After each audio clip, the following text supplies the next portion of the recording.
Today I'm going to teach you how to transform your body from this. There's no stability, so if I push down at all, he tips. To this in only 90 seconds. Okay, go ahead, lift up.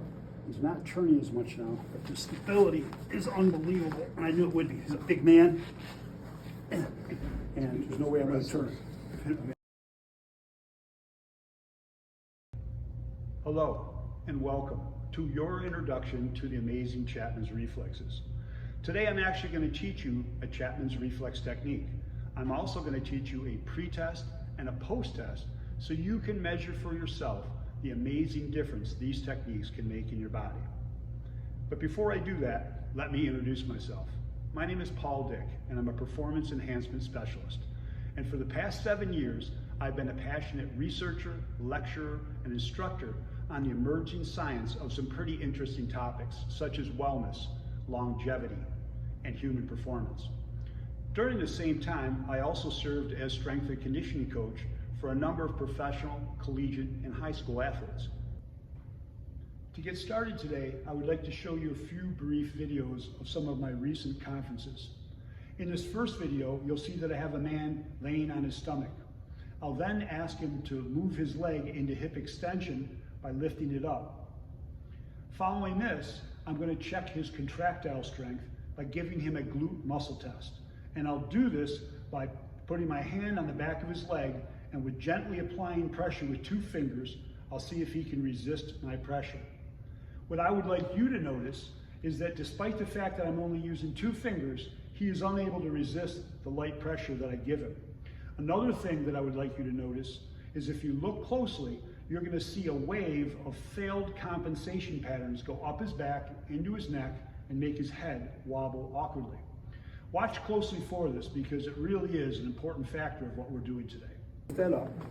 You see how high he's got it, but there's no stability, so if I push down at all, he tips. After watching that video, I'm sure that you were able to see that despite the fact that I was only pushing lightly with 2 fingers, he was unable to resist that force, something he should have easily been able to do if his glute was firing correctly.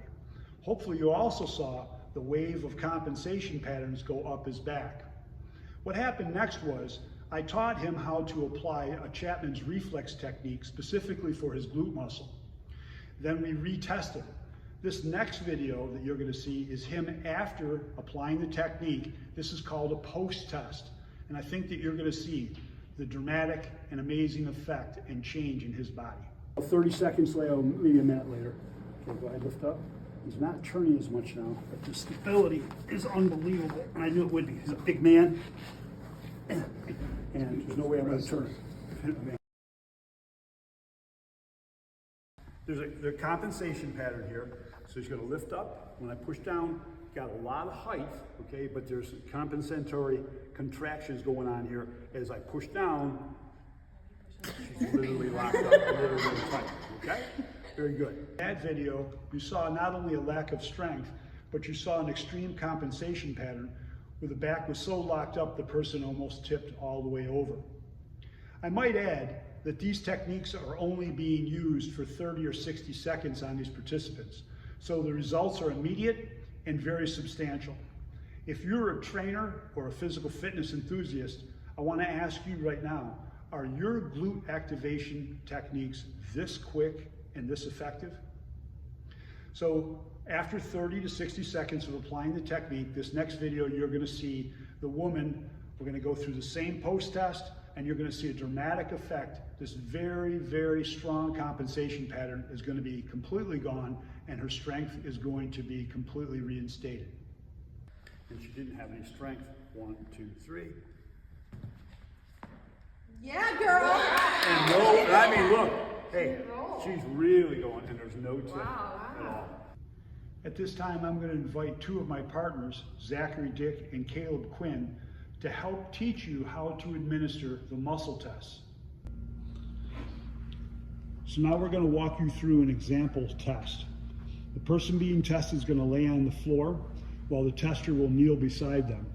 The tester is then going to gently bend the leg of the person being tested, pinning the leg back with the finger so that the leg cannot extend.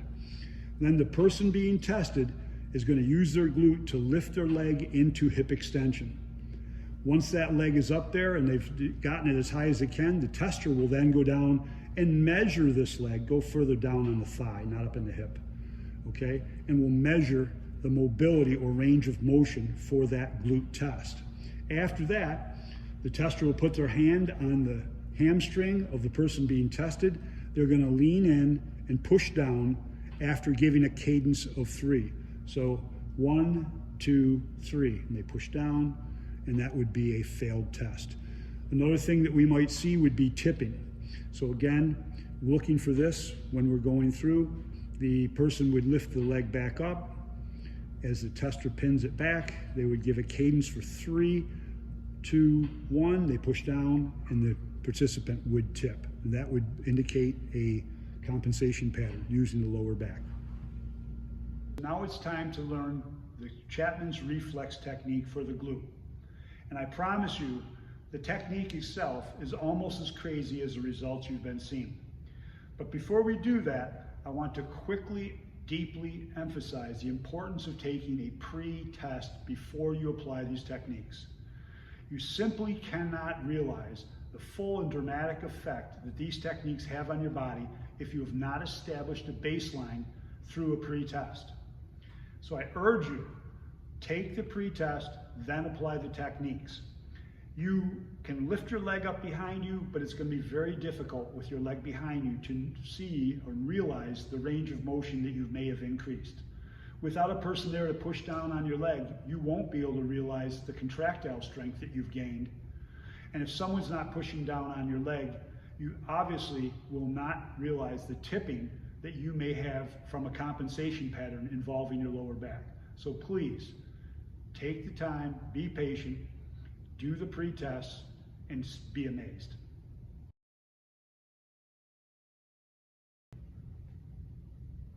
So the glute activation technique is a two-part process. The first place that you will be working on is the ridge of your skull. So this is my skull, and here is a soft, fleshy part of my neck. The ridge of my skull is right here, and I'm going to work on that ridge right here, rubbing all through that ridge, underneath, all around. I'm going to spend about 60 seconds on this technique.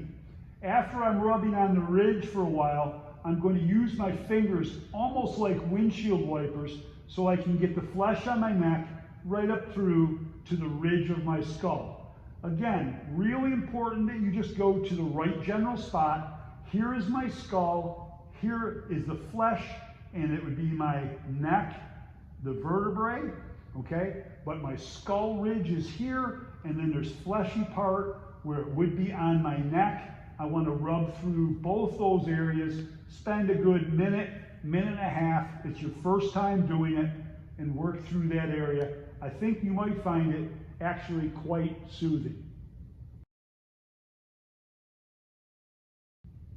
So the second Chapman's reflex point for the glute is found on the back of the jaw. Find your earlobe and go back to the bony part of your jaw. You'll find it right behind your earlobe and right down here. Use the tip of your thumb to rub down that jaw.